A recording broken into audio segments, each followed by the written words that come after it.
Baik, salam sejahtera untuk kita semua. Perkenalkan, nama saya Yulasan Robeti.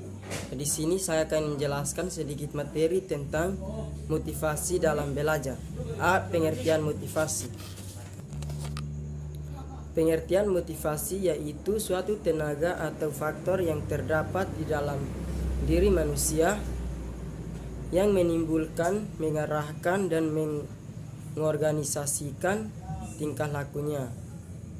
Ria V 2012. Pernyataan ini sejalan dengan Hamzah B. Uno dalam Ria V 2012. Motivasi merupakan dorongan yang terdapat dalam diri seseorang untuk berusaha mengadakan perubahan tingkah laku yang lebih baik dalam memenuhi kebutuhannya. B.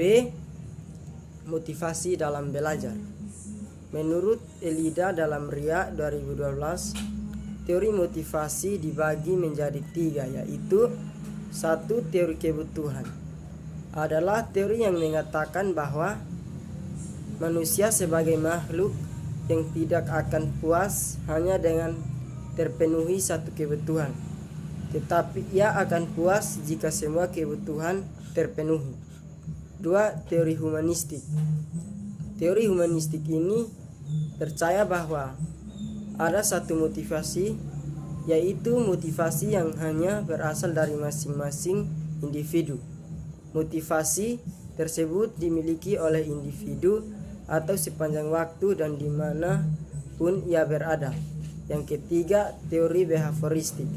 Teori ini berpendapat bahwa motivasi dikontrol oleh lingkungan. Suatu tingkah laku yang bermotivasi terjadi apabila konsekuensi tingkah laku itu dapat menggetarkan emosi individu, yaitu menjadi suka atau tidak suka. C. Jenis dan sifat motivasi. Yang pertama, jenis motivasi. Motivasi primer adalah motivasi yang didasarkan pada motif-motif dasar motif. Dasar tersebut berasal dari dua segi, biologis atau jasmani manusia. Kedua, motivasi sekunder adalah motivasi yang dipelajari. Motif dikaitkan dengan motif sosial, sikap dan emosi dalam belajar terkait komponen penting seperti efektif, kognitif, dan kurasif, sehingga motivasi sekunder dan primer sangat penting dikaitkan oleh siswa dalam usaha pencapaian presentasi belajar. Yang berikut sifat motivasi. Yang pertama, motivasi intrinsik adalah motif-motif yang menjadi aktif atau berfungsinya tidak perlu dirangsang dari luar karena dalam diri setiap individu sudah ada dorongan untuk melakukan sesuatu. Kedua, motivasi ekstrinsik adalah motif-motif yang aktif dan berfungsinya karena adanya perangsang dari luar. D. Unsur yang mempengaruhi belajar. Unsur-unsur yang mempengaruhi belajar motivasi ialah 1. Cita-cita atau aspirasi pembelajaran.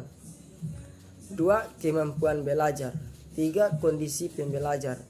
4. Kondisi lingkungan belajar. 5. Unsur-unsur dinamis belajar tim pembelajaran. 6. Upaya guru dalam membelajarkan pembelajar. Yang berikut kesimpulan. Yang pertama, motivasi belajar adalah pendorong bagi perbuatan seseorang atau merupakan motif mengapa seseorang melakukan suatu proses belajar. Motivasi juga menyangkut mengapa seseorang berbuat demikian dan apa tujuannya sehingga seorang mau melakukan kegiatan belajar. Yang kedua, fungsi motivasi.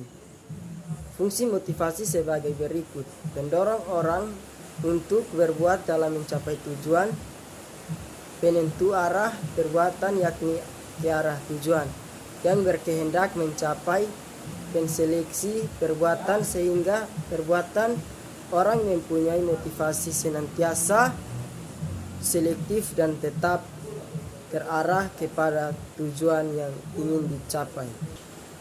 Baik, mungkin ini sedikit pemberian materi dari saya. Terima kasih.